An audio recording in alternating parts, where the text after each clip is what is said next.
Good morning, everyone. So this is my result of the research activism that we've been doing for the last 1 week. My idea is about chatbot for education because somehow we feel like actually this is started from within my organization because we find out that some of our users were enjoying learning through using a WhatsApp group. So I'm thinking, what if we just creating a chatbot to enhance the conversation inside the group? So meet one of our users, Sarah, 17 years old, from Indonesia. She's currently dropped out from the school to support the family. But in fact, based on the UNESCO report,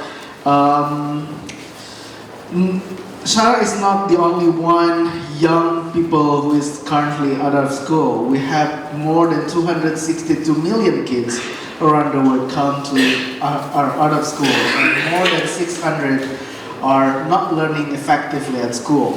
To help them, we cannot help them by teaching more teachers or building more schools because they are simply out of the school system. So most of us at a time, mostly we are software engineers and thinking what we can do to improve the society within this condition. And we are thinking what we implementing technology to help them because it's scalable and also it's easier to create a prototype to making sure people that this works well. So at a time, our idea is what about combining game and education? Because we find out that most of those demographic were not engaged enough, were not motivated enough to learn. We do some academic researching and we find out that actually learning mechanics and game mechanics not really different. There are a lot of similarities between learning and game. For example, in learning we have instructional and guidance. In game mechanic we have behavioral momentum and role play. Both are quite similar if we cannot say it's identical. So because of that we design the game mechanics to be like this to somehow in line with the game, with the learning process. And then we also doing some kind of research related to the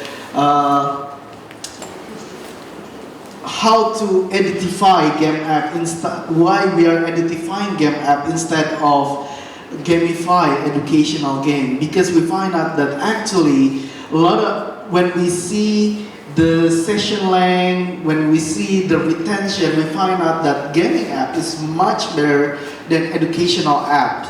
This is the data from Play Store, Google Play Store. And we find out, let's identify game app and see what's gonna happen.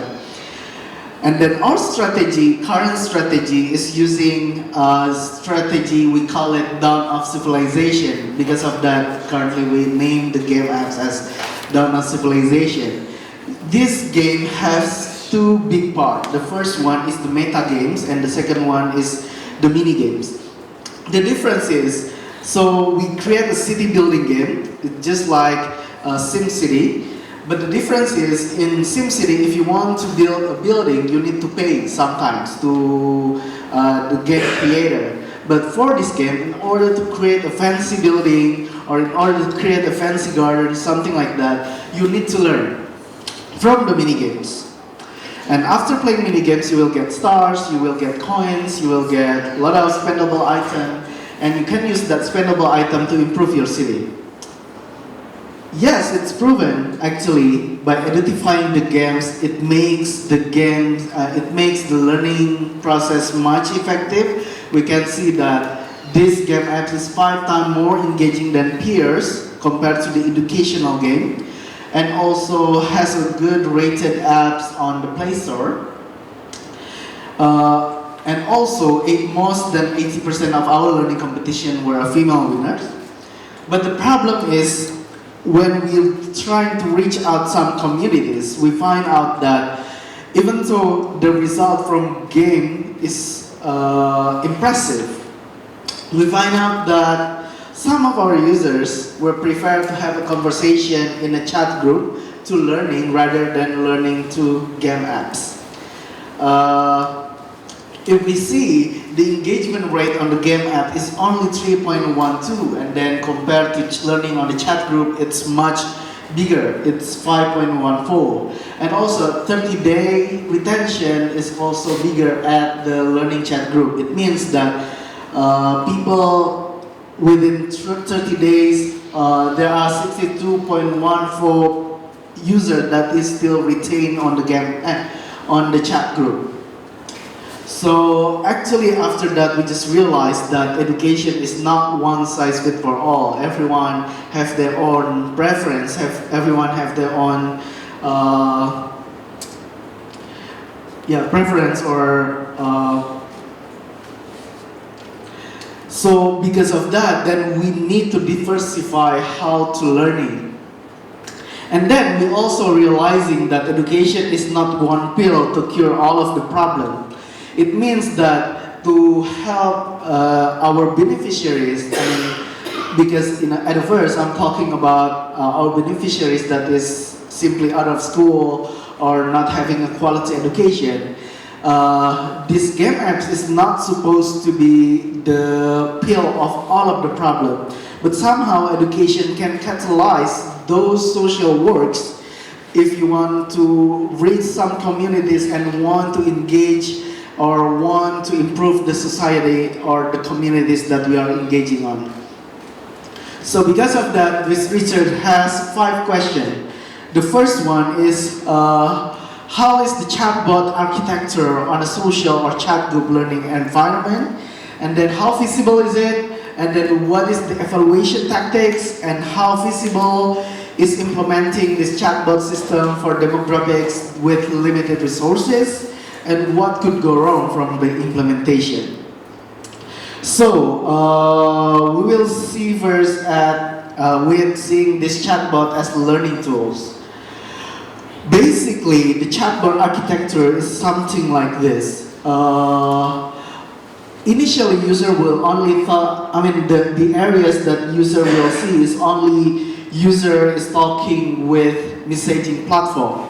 But behind it, actually, we have a lot of things. From messaging platform, we send data to the server, and server will doing the natural language processing or NLP.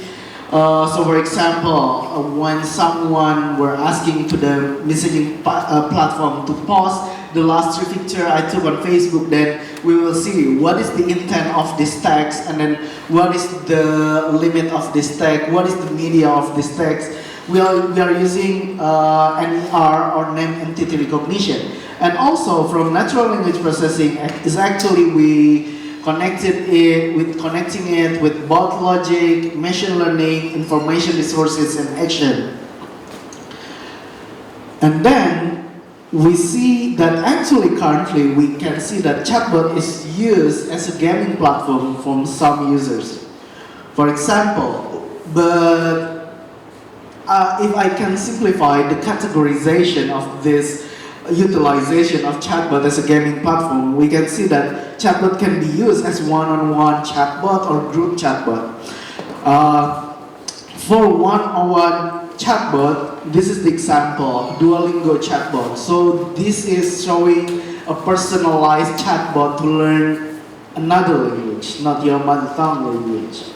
And then the user will have a very personalized learning states. So it means that there is no interaction between users with this chatbot because it is one-on-one. And also, this one-on-one chatbot is heavily relying on the bot ability to maintain the conversation. So it means that if this chatbot cannot maintain the maintain the interaction between more than one user because it's simply straight one-on-one.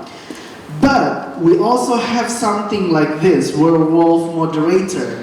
This is interactive chatbot. So this is a role-playing game. The objective is actually to kill all of the wolves in a village. So this chatbot will assign everyone that is joining to the group with certain role, and everyone need to defend themselves to prove that they are not a wolf. And every end of day, every villager will decide who is the wolf, and then they will kill the wolf. And the goal is actually to kill all of the wolf on the village.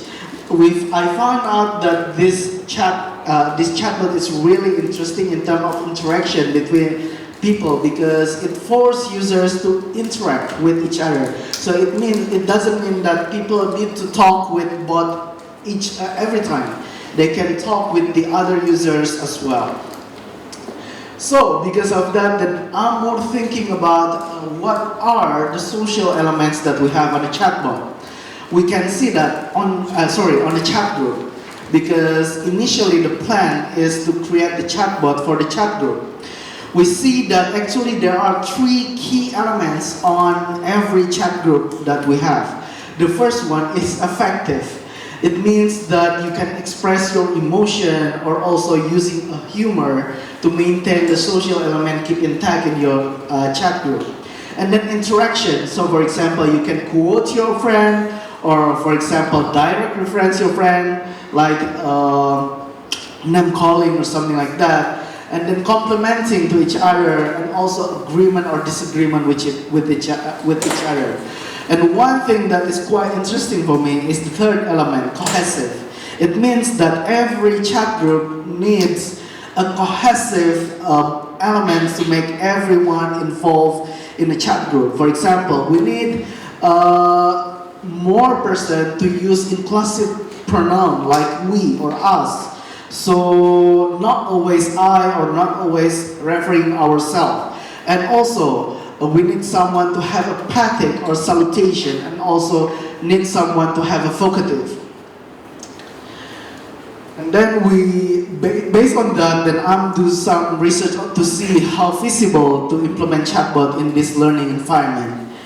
So based on a lot of discussion with each other and also another party, we find out that basically there is 2 possible ways to create a chatbot for educational purposes. The first one is to create our own service, and the second one is using third-party services like Line or WhatsApp or Telegram or KakaoTalk. The difference is, for create our own service, we have a lot of flexibility. It means that you can do a lot of things that is not feasible for third-party services. But also it means a minus also, because it means that you need to build the chat system from scratch, and it's not easy compared to using the third-party service. But if you are using third-party service, it means that you need to follow the rules from the third-party service. It means that they have some limitation on that. So from the architecture before, I dividing this into 2 parts. The first one is the part when the third party is already working on this. It means that when we are creating chatbot with third party, we don't need to think about this. We only need to think about the above and the below one. But if third party is not if you are not using third party services, then we need to work on this messaging platform and also analyzing the chatbot. Okay, and then the second one is the feasibility of using chatbot on a group chat. If you build your own system, it means that you have a lot of flexibility, and also what I said before, and also lots of works. Major chat provider is actually supporting it, such as WhatsApp, Facebook Messenger, Line, and the other chat platform. Group chatbot on a group chat is actually good for social games, either competition or cooperation between group mates. And also, it's quite tricky to measure individual performance, because it's all in a social environment, so everyone can show up. And so, for example, if someone is not really active on the chat apps, it doesn't mean that the person is left behind on learning process. possibly because of they are simply not really interested with this conversation or is busy at the time. And then, because of the social elements that we have on the group chat, we need to think to make the chatbot as a gaming agent and also as an engagement keeper for the learning context. So for chatbot on group as a gaming agent, the architecture is something like this. A lot of users talking with chat interface, and also after that we'll have state storage and analyzed by the learning analytics. But for social element manager, users were talking with chat interface, and then so actually this is more top-down approach. So from learning analytics we see that this group is not really have a lot of conversation inside that. So the learning analytics will decide we need to have more talkative. The chatbot need to be more talkative, or the chatbot need to be more involved in the chat group rather than only becoming a gaming agent. Okay, the natural language processing part is actually a lot of things that we can do. The first one is to use speech-to-text technology or using text-to-speech technology if it's involving learning, for example, learning to speaking in another language. And then we are also can utilizing name entity recognition or NER when we are analyzing a chat from a user. However, if you are using the third-party services, this name entity recognition, we can change it because we can create a canned text of response to the server or to the chatbot. So, for example, for Line, they have text messages, sticker messages, image messages, video messages. So, for example, this one is the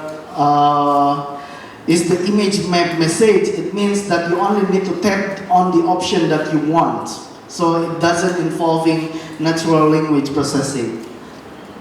So because of that, then we see actually this chatbot can be used for game, and also game is somehow related to education in terms of mechanics. So actually we can just transforming educational game to chatbot. In this strategy, this one is the meta games that we have in the old games. We actually can just change this into this bot. So it means that changing, we need to be, creating an educational chatbot is quite straightforward. You can doing it from a simple game into a chatbot easily.